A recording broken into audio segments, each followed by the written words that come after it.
I stared at my computer screen, my entire body going numb. The research folder I'd spent 12 months building was completely empty. Every file, every analysis, every breakthrough discovery I'd made, gone. Vanished in seconds. Behind me, Mr. Kent sipped his coffee slowly, his expression cold and unmoved. You relied too much on technology, Emma. This is what happens when you don't have proper backup systems. He set his mug down with a casual click. Start over. You have 3 months to rebuild it. My throat tightened. I could barely breathe. But I did have backups. Multiple backups on the server, on the cloud drive, everywhere you told me to store them. Yes, well. He adjusted his tie, not even looking at me. I ordered IT to wipe those too. Company security protocol. Your access permissions were flagged as a potential risk. The office around us had gone completely silent. 20 colleagues who'd watched me work late nights and weekends for a year now avoided my eyes. Nobody spoke. Nobody defended me. I opened my mouth to protest, but Kent was already walking away. Just before he reached his office, the IT manager, Bernard, approached me. His voice was barely a whisper. He told me you were a security risk to the project. That you might leak sensitive data. I'm sorry. The staff meeting 3 days later felt like a public execution. I sat in my usual chair, trying to appear calm while my insides churned with anxiety and rage. Kent stood at the front of the conference room, his presentation slide reading data security failures.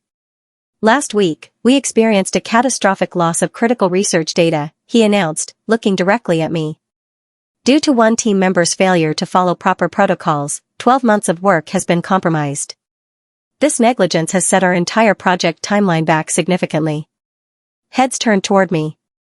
Whispers rippled through the room. My face burned with humiliation. I wanted to scream that he was lying, that he deliberately deleted everything himself, but the words stuck in my throat.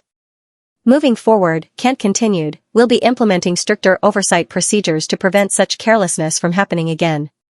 Colleagues who'd been friendly just days ago now looked at me with suspicion or pity. After the meeting ended, most people hurried away without speaking. I gathered my things slowly, blinking back tears. As I reached the door, someone touched my elbow. Dr. Hale, my mentor and the senior researcher who'd originally hired me, pressed a folded note into my palm. Meet me after hours, it read. There's something you need to see. I arrived at Dr. Hale's office at 7 that evening, after most staff had left. She locked the door behind me and pulled out an external hard drive from her desk drawer. I made copies, she said quietly. Before Kent ordered the server wipe, I had a feeling something wasn't right. So I backed up everything from the shared research drive, including your folders. Relief flooded through me. Thank you. I thought everything was lost forever. That's not why I called you here. Dr. Hale's expression was grim. She plugged in the drive and opened several files. Look at these documents. What do you notice? I leaned closer, scanning the familiar research reports I'd written. Then my blood ran cold. Every document showed Kent's name as the primary author. My name had been systematically replaced throughout hundreds of pages of work. These are my reports, I whispered. My analysis, my conclusions, my exact wording. He just changed the names. Look at the metadata. Dr. Hale pointed to the file properties. Last modified yesterday at 11 p.m. He's been editing them all week, preparing to submit your work as his own. My hands clenched into fists. The deletion wasn't about security protocols or my supposed negligence. It was theft. Kent had stolen a year of my life's work and was planning to claim credit for everything I'd discovered. I requested a private meeting with Kent the next morning. My hand shook as I knocked on his office door, but I forced my voice to stay steady. We need to talk about the deleted files, I said, closing the door behind me. Kent didn't even look up from his computer. There's nothing to discuss. You failed to maintain proper backups. End of story. I know what you did. The words came out harder than I intended. I know you've been replacing my name with yours on all the research reports. Now he looked up, his expression shifting from boredom to something darker. A slow smile spread across his face. Prove it. Your files are gone, remember? And even if they weren't, it's my word against yours. Who do you think the board will believe? A supervisor with 15 years of experience or a junior researcher who can't even manage basic data security? This is theft. You can't just. It's business, Emma. Not personal. He leaned back in his chair, radiating confidence. You're replaceable. The research continues with or without you. I suggest you focus on starting over instead of making accusations you can't support. I stood there, trembling with anger and disbelief. He was going to get away with this. Unless I could find a way to expose him. Kent stood, signaling the conversation was over. As he walked past me toward the door, he paused. Don't make this messy, Emma. Or you'll regret it. I can make sure you never work in this field again. That night, I met my best friend Leah at her apartment. I collapsed on her couch and told her everything, the deletion, Kent's theft, his threats. The words poured out in an angry, tearful rush. We need to document this, Leah said immediately. She grabbed her phone and started recording. Tell me everything again, slowly this time. Every detail you can remember. I went through the whole story once more, describing the timeline, the files, Kent's exact words during our confrontation. When I finished, Leah saved the recording to multiple cloud accounts. We'll need more than just your testimony, she said thoughtfully. We need actual proof of what he's doing. Dr. Hale has backup files, but I don't know if that's enough. Leah bit her lip, thinking. Then her expression changed. Wait. My boyfriend works for Tech Vision Solutions. They're your company's biggest competitor, right? Yeah, so? So, he mentioned something weird last week. His company was offered some kind of advanced research data through an inside contact at your firm. They were suspicious about where it came from, so they turned it down initially. Leah pulled out her phone. Let me call him. 10 minutes later, we had confirmation. Someone from my company had been trying to sell proprietary research to competitors. The timing matched perfectly with when Kent would have had access to my completed work. Over the next week, I became obsessed with finding evidence. I started arriving early and staying late, watching Kent's patterns. Leah's boyfriend, Marcus, kept me updated on any new contact attempts from the mysterious insider. Then I got lucky. Kent left his computer unlocked during a lunch meeting. I had maybe 10 minutes. My heart pounded as I quickly accessed his sent email folder, searching for anything suspicious. There. An email sent to an encrypted address, dated 5 days ago. The subject line read Research Deliverables, Revised Timeline. I opened it, my hands shaking so badly I could barely control the mouse. Deliverables scheduled for Monday delivery. Payment due upon receipt as discussed. Files attached per your specifications. The attached files had my project names. My code names. Work I'd done that Kent now possessed. I heard voices in the hallway. Kent was returning. I quickly forwarded the email to my personal account, cleared the sent folder evidence, and rushed back to my desk. By the time Kent walked past, I was typing away innocently at my workstation. That night, I showed Leah the email. He's not just stealing your work to take credit internally, she said, her eyes wide. He's selling it to external companies. That's corporate espionage. That's actually criminal. We finally had him. Or so I thought. I spent the weekend creating a decoy version of my research. Using Dr. Hale's backup files as a foundation, I rebuilt the project but with subtle, crucial errors planted throughout. Fake results that looked legitimate at first glance but would fail spectacularly if anyone tried to replicate or implement them. The flawed equations would work in theory but produce useless outcomes in practice. The analysis conclusions were slightly twisted to lead researchers down dead-end paths. To someone stealing the work without understanding it deeply, everything would appear valid. Monday morning, I uploaded the decoy files to the shared drive with a note, rebuilt research per instructions. Please review. I made sure the folder permissions allowed Kent full access. Then I waited. Tuesday afternoon, I checked the file access logs. Kent had downloaded everything. Every single decoy file now sat on his computer, ready to be sold or submitted as his own work. I smiled for the first time in weeks. The trap was set. Now I just needed to wait for it to spring shut. Leah texted me that evening, Marcus says his company received a new exclusive research package offer today. Same inside contact. They're actually considering it this time because the data looks incredibly promising. Perfect. Kent had taken the bait. 3 days later, the news broke. Tech Vision Solutions, our biggest competitor, issued a press release announcing a major breakthrough in renewable energy storage technology. The discovery they described was identical to my fake research, errors and all. I read the announcement 5 times, grinning wider with each pass. They'd published my deliberately flawed results as cutting-edge innovation. Within hours, other scientists in the field began questioning the methodology. By evening, experts were publicly pointing out the fundamental problems with Tech Vision's discovery. The company's stock dropped 7% in a single day. Marcus called Leah in a panic. We just realized the data we bought was completely worthless. Whoever sold it to us either didn't understand it or deliberately sabotaged us. We're investigating the source immediately.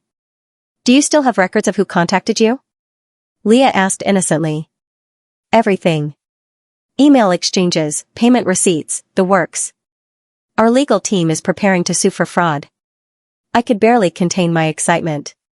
The trap hadn't just closed, it had locked and started tightening.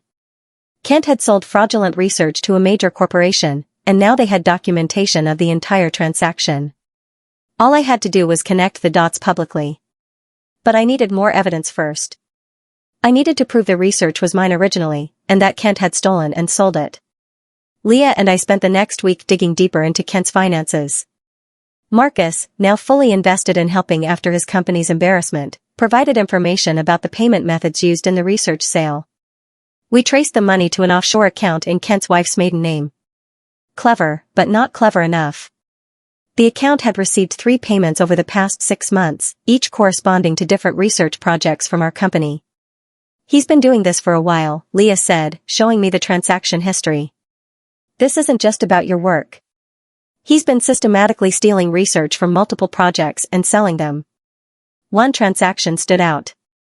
The description included my project's internal code name, Aurora Initiative. Only 5 people in the company knew that name, and I'd created it myself.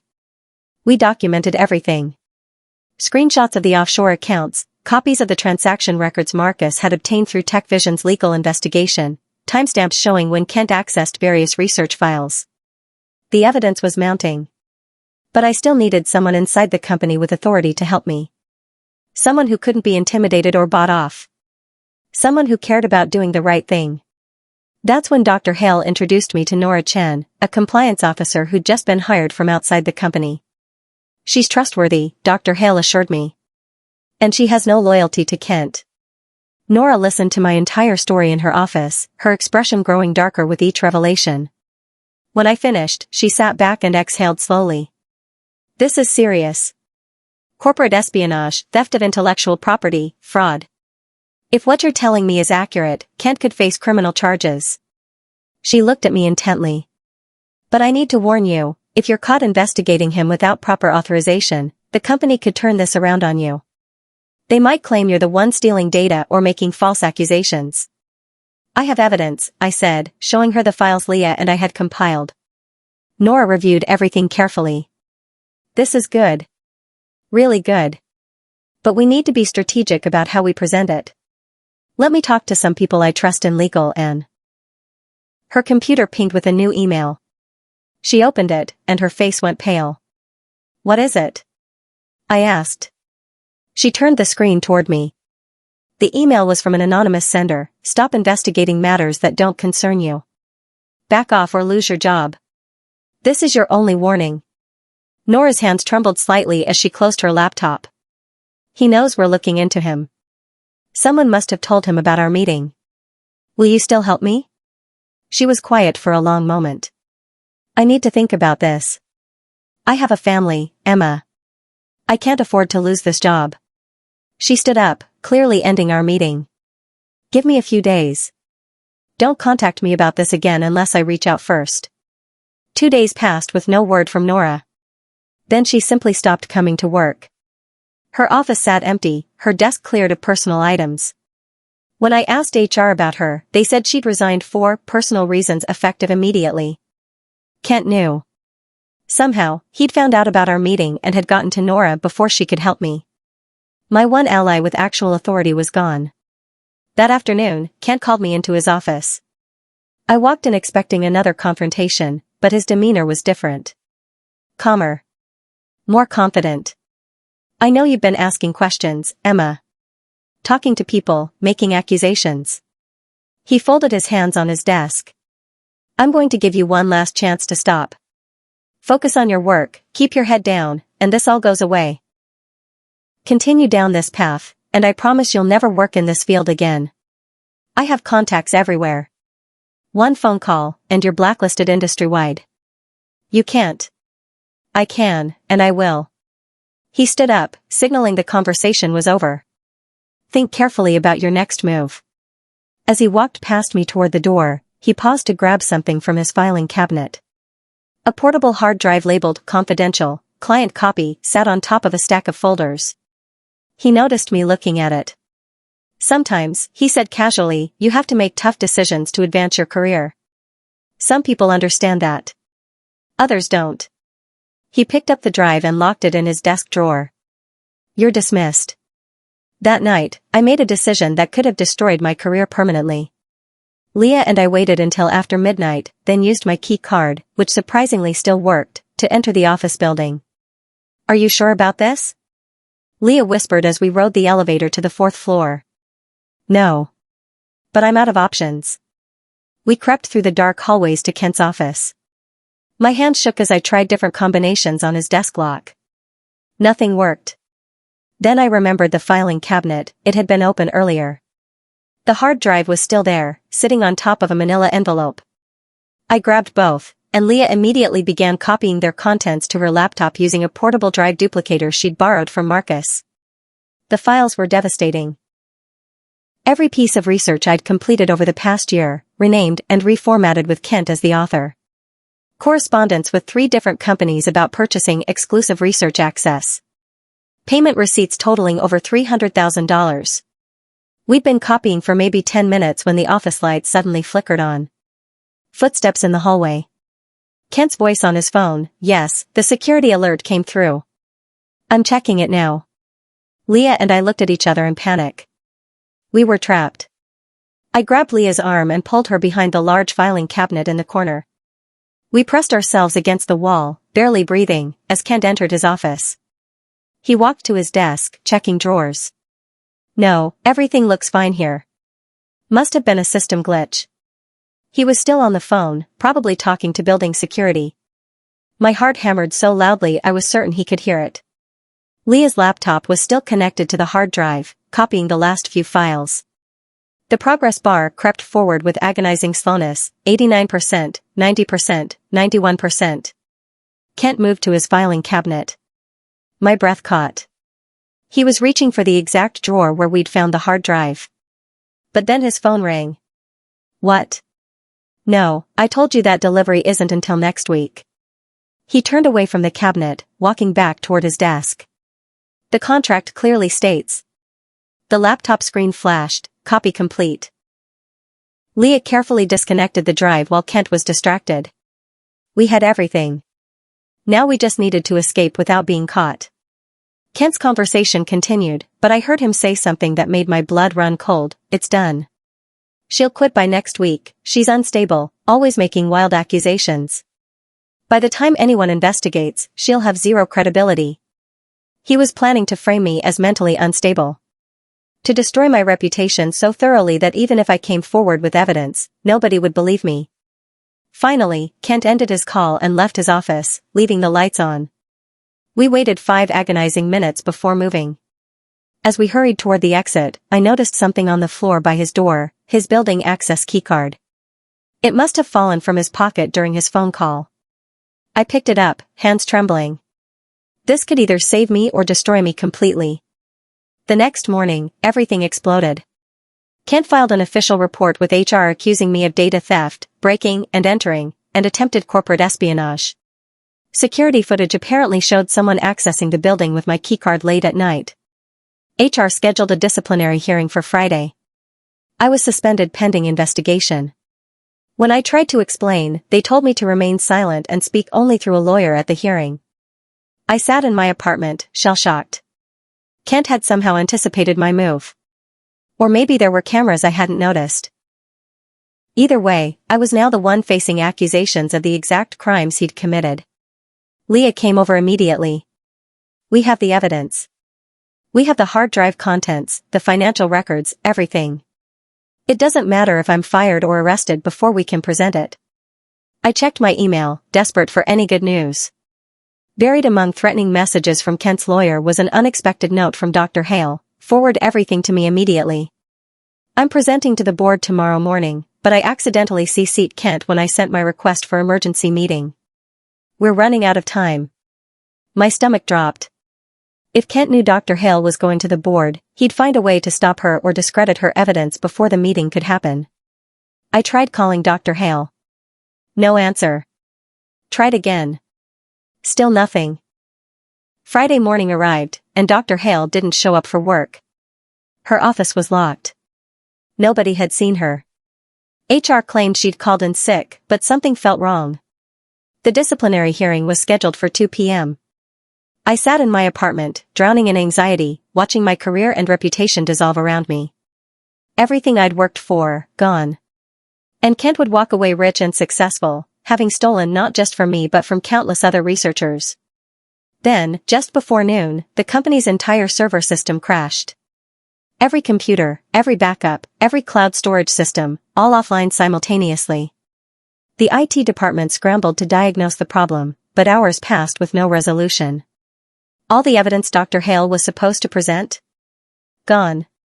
The hearing was postponed indefinitely due to technical difficulties. I wanted to scream. This couldn't be coincidence. Kent had somehow caused the crash to destroy any remaining evidence against him. My phone rang. Leah, her voice breathless with excitement. Check your email. Now. I opened my inbox. A message from an unfamiliar address: Ms. Foster, this is William Torres from TechVision Solutions. We understand you may have information relevant to some fraudulent research data we recently purchased. We'd very much like to meet with you. Today, if possible. We're prepared to provide documentation of our transaction with the seller in exchange for your cooperation. The competitors wanted to meet. The same company Kent had sold my fake research to. They wanted answers, and they had evidence. I met William Torres at a cafe 3 blocks from my apartment. He was younger than I expected, maybe early 30s, wearing an expensive suit but looking exhausted. Thank you for meeting on such short notice, he said, sliding into the booth across from me. Let me be direct. TechVision purchased research data from someone at your company 3 weeks ago. That data turned out to be completely fraudulent. When we published findings based on it, we became a laughingstock in the industry. Our stock price dropped, our reputation suffered, and we're now facing potential lawsuits from investors. I'm sorry that happened, I said carefully. We traced the seller to someone with the initials KM at your firm. We believe this is Kent Morrison. He pulled out a tablet, showing me email exchanges. Kent's name wasn't explicitly mentioned, but the email address, the writing style, even specific phrases I'd heard him use, it was definitely him. We're prepared to testify about this transaction in any legal proceedings, Torres continued. We want justice, and frankly, we want our money back. But we need to understand what actually happened. Was this deliberate sabotage? I took a deep breath. The research you bought was originally mine. Kent deleted my files, stole my work, and sold it to you. But the version he sold was a decoy I created after I discovered his theft. I made it look legitimate while ensuring it would fail if implemented. Torres stared at me. You deliberately sabotaged your own research? To catch him stealing and selling it. I needed proof of what he was doing. A slow smile spread across Torres's face. That's brilliant. Reckless and possibly career-ending, but brilliant. He slid a USB drive across the table. Everything we have is on here. Email exchanges with Kent, payment records, the research files themselves. Take it. Use it however you need. Leah and I spent the entire weekend compiling the ultimate evidence package. We had everything now: Dr. Hale's backup files proving I'd created the original research, Kent's edited versions with his name, the offshore financial accounts, correspondence with TechVision, payment records, the fraudulent data he'd sold, and recordings of his threats. We organized it chronologically, creating a timeline that told the complete story. Dr. Hale reviewed everything remotely. She'd been hiding at her sister's house after receiving threatening messages herself. "This is airtight," she said over video call. "I've already contacted 2 board members I trust completely. They're scheduling an emergency meeting for Monday morning. Can you present this?" "What about the server crash? Did they recover the files?" "Doesn't matter. We have everything backed up externally now. Kent can't delete what he doesn't control." Monday morning, I walked into the company headquarters feeling like I was heading into battle. The disciplinary hearing had been rescheduled, but now there was also a board investigation happening simultaneously. I dressed carefully, professionally. Leah had helped me practice my presentation a dozen times. Dr. Hale had vouched for my credibility with the board members. Everything depended on the next few hours. But when I arrived, Dr. Hale wasn't at her desk. Her office was dark. My phone buzzed with a text from an unknown number. "She won't be attending the meeting. Neither should you if you know what's good for you." The threatening text was followed immediately by a notification. An article had been published on a major industry blog. Disgruntled employee sabotages company research after poor performance review. I opened the article with shaking hands. It was a complete character assassination. According to anonymous sources, obviously Kent, I had struggled with my work for months, received multiple warnings about my performance, and deliberately destroyed company data in retaliation for being put on a performance improvement plan. The article included quotes from colleagues describing my erratic behavior and paranoid accusations. It painted me as an unstable employee who'd become obsessed with conspiracy theories about my supervisor. Within an hour, the article had been shared across multiple industry platforms. My name was being dragged through the mud publicly. Recruiters who'd contacted me before now withdrew their interest. Professional contacts stopped responding to my messages. My phone rang. An unknown number. I almost didn't answer, but something made me pick up. "Miss Foster? My name is Maya Rodriguez. I'm a freelance investigative journalist. I saw the article about you, and I wanted to reach out because I've been investigating Kent Morrison for 3 years." "What? Why?" "Because he did the same thing to me. I used to work at your company. Kent stole my research, got me fired, and destroyed my career. I've been gathering evidence ever since, waiting for the right moment." Her voice was intense, passionate. "I believe you. And I have additional evidence that could help your case. Meet me tonight." Maya and I met at a diner far from my office, somewhere we were unlikely to run into anyone from work. She was in her late 40s, sharp-eyed and intense, carrying a laptop bag that looked like it had seen better days. "Kent did this to me 8 years ago," she said, pulling out a worn folder. "I was a senior researcher, close to a major breakthrough in carbon capture technology. Then suddenly, all my files disappeared. Kent claimed I'd violated security protocols. I was fired within a week. Did you fight it?" "I tried. But Kent had already submitted his version of my research to the company leadership. By the time I understood what had happened, he'd been promoted and I was blacklisted from the industry." She opened her laptop. "I've spent years documenting his pattern. He's done this to at least 5 other researchers. You're just the latest." She showed me files on 3 other people Kent had targeted. Each story was eerily similar to mine: promising research, sudden deletion of files, accusations of poor performance or security violations, followed by Kent presenting their work as his own. "I've been waiting for someone with fresh evidence to come forward," Maya said. "Someone who could prove the pattern. Your case, combined with my historical documentation, makes it impossible to dismiss as coincidence. The article Kent published is destroying my reputation." "I know. That's why we go public with everything. I still have contacts at major publications. We publish your side of the story with full documentation, the evidence you've gathered, TechVision's testimony, the pattern of behavior I've documented." Her eyes were fierce. "We don't just expose Kent. We expose the system that protected him for years." Working with Maya, we prepared a comprehensive exposé. The article detailed not just Kent's theft of my work, but his years-long pattern of stealing research from subordinates. We included testimonies from the other victims Maya had tracked down, financial evidence of his sales to competitors, and TechVision's documentation of the fraudulent transaction.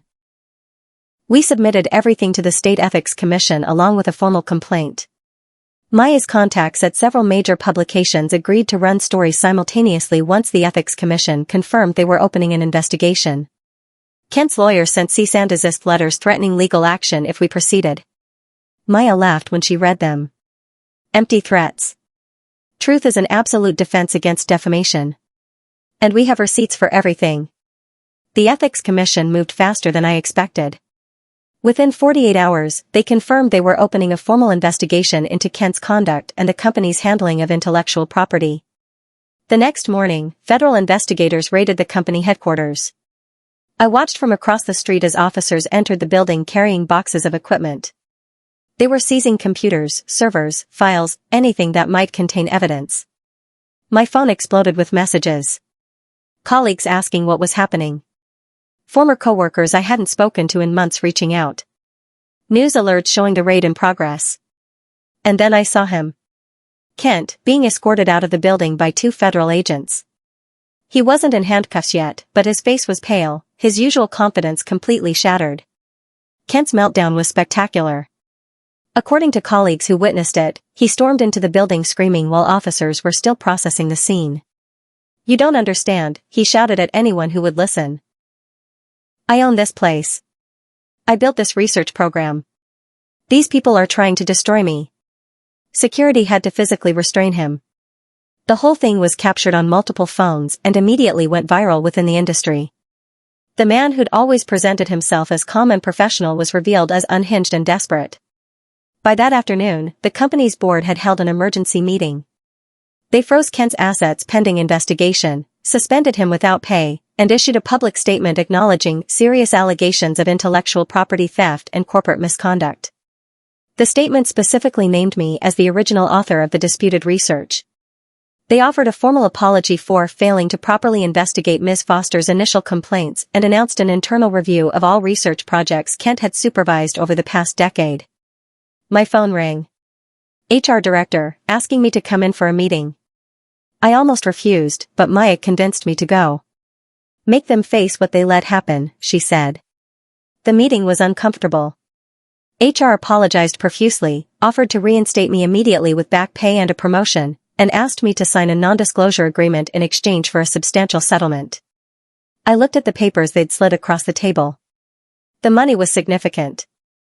The NDA would prevent me from discussing Kent's theft publicly. "No," I said, pushing the papers back. "You didn't stand by me when it mattered. You believed his lies instead of investigating properly. Money doesn't fix that." The HR director looked shocked. "Ms. Foster, please reconsider. We're offering a very generous package." "I don't want your package. I want accountability." I stood up. "You enabled Kent for years. You ignored complaints, dismissed concerns, and protected him while he destroyed careers. Including mine. A settlement doesn't change that." As I left the building, my phone rang. "William Torres from TechVision Solutions. I heard about your meeting with HR," he said. "I'm impressed you turned them down. That took courage." He paused. "I'm calling because TechVision would like to offer you a position. Director of Research Innovation. You'd lead your own team, have full autonomy over your projects, and receive equity in the company. We need people with integrity, and you've proven you have it in abundance." I stood on the sidewalk, stunned. "You're offering me a job? After everything that just happened?" "Because of everything that just happened. You exposed fraud, fought for what was right, and refused to be silenced. Those are exactly the qualities we want in our leadership." He named a salary that was double what I'd been making. "Think about it. No pressure. But we'd love to have you." That evening, I met with Leah to celebrate. We sat in her apartment, drinking wine and processing everything that had happened over the past 2 months. "Are you going to take the TechVision offer?" she asked. "I think so. Starting fresh somewhere that actually values integrity sounds pretty good right now. You know Kent's finished, right? Even if criminal charges don't stick, he'll never work in research again." I thought about that. The revenge I'd wanted so badly had come to pass. Kent had lost everything: his job, his reputation, his stolen money, his future.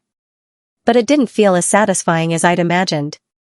Mostly, I just felt exhausted and ready to move forward. I accepted TechVision's offer. They gave me 3 months to set up my new research team and design our first project. I hired Leah as my communications director. Marcus became my liaison with legal and compliance. Dr. Hale agreed to consult part-time, finally freed from Kent's toxic environment. We rebuilt my original research from the ground up, this time with my name attached and proper protections in place. The work progressed faster than before because I understood the subject deeply and had a team that actually supported me. 6 months after joining TechVision, we held a press conference to announce our breakthrough in renewable energy storage. The auditorium was packed with journalists, investors, and industry professionals. I stood at the podium, looking out at the crowd, feeling a mix of pride and vindication. As I prepared to speak, I noticed someone at the back of the room. Kent, unshaven and wearing clothes that looked slept in, standing by the exit. Our eyes met across the distance. He looked broken, bitter, diminished. Gone was the arrogant supervisor who'd once threatened to destroy my career. In his place stood a man who'd destroyed his own through greed and cruelty. I didn't acknowledge him. I simply began my presentation, explaining the research breakthrough and thanking my team. When reporters asked questions, I answered with confidence and clarity, demonstrating complete mastery of the subject because it was genuinely mine. Kent stayed for maybe 10 minutes before walking out silently. I never saw him again. The final question of the press conference came from Maya, who'd become a friend throughout this ordeal. Ms. Foster, what would you say to others who face similar situations? People whose work is stolen or who are retaliated against for speaking truth. I thought carefully before answering. I'd say that speaking up is terrifying and costly. I almost lost everything fighting for what was right. But silence has a cost too. It lets bad people continue hurting others. The room was completely quiet, everyone listening intently. The people who tried to stop me didn't actually stop me. They trained me. They taught me to be careful, to gather evidence, to build alliances, to persevere through opposition. Every obstacle they created made me stronger and more determined. I paused, making eye contact with people throughout the audience. So to anyone facing theft or retaliation, document everything, find allies, and don't give up. The truth is powerful, but only if you're brave enough to fight for it. The applause started slowly, then built into a standing ovation. I saw Maya wiping tears from her eyes. Leah was grinning proudly from the side of the stage. As I walked off the podium, I checked my phone. The press conference was already trending on social media. The headline making rounds read, "Researcher whose boss deleted her work now leads industry innovation." Kent had tried to erase me. Instead, he'd made me unforgettable. 3 months later, I stood on a stage in Stockholm accepting an International Innovation Award for breakthrough research in renewable energy. The ceremony was elegant, formal, filled with brilliant minds from around the world. My parents sat in the front row, finally understanding the significance of the work I'd been doing all these years. During my acceptance speech, I thanked my team, my mentors, and the people who'd supported me through the darkest moments. Then I said something that made headlines the next day. I want to thank those who tried to erase my work. Who deleted files they thought would end my career. Who believed they could steal ideas without consequences. I paused, letting the words settle. They didn't stop me. They forced me to document everything more carefully. They taught me the value of backing up not just data, but relationships, evidence, and truth. They made me stronger by trying to break me. The audience erupted in applause. I saw Maya in the crowd, holding up her phone to record the moment. Leah was crying openly, proud of how far we'd come together. After the ceremony, journalists asked for interviews. "What happened to your former supervisor?" one reporter asked. "Last I heard, he's facing multiple lawsuits and criminal charges. But honestly, I've stopped following his story. My focus is on building something meaningful, not watching someone else's downfall." That night, scrolling through social media, I saw the headlines everywhere. The woman whose boss deleted her work now leads world innovation. From sabotage to success, one researcher's journey to vindication. How documentation and determination defeated corporate theft. But my favorite comment came from a young researcher who wrote, "I was about to stay quiet about my supervisor stealing my work. After hearing Emma Foster's story, I'm gathering evidence and fighting back. Thank you for showing us it's possible. I realized then that my revenge wasn't about destroying Kent. It was about proving that people who try to erase others can't win if their victims refuse to disappear. It was about creating a path for others to follow when they face similar injustice. Sometimes, destruction isn't the end. It's the rewrite you didn't know you needed.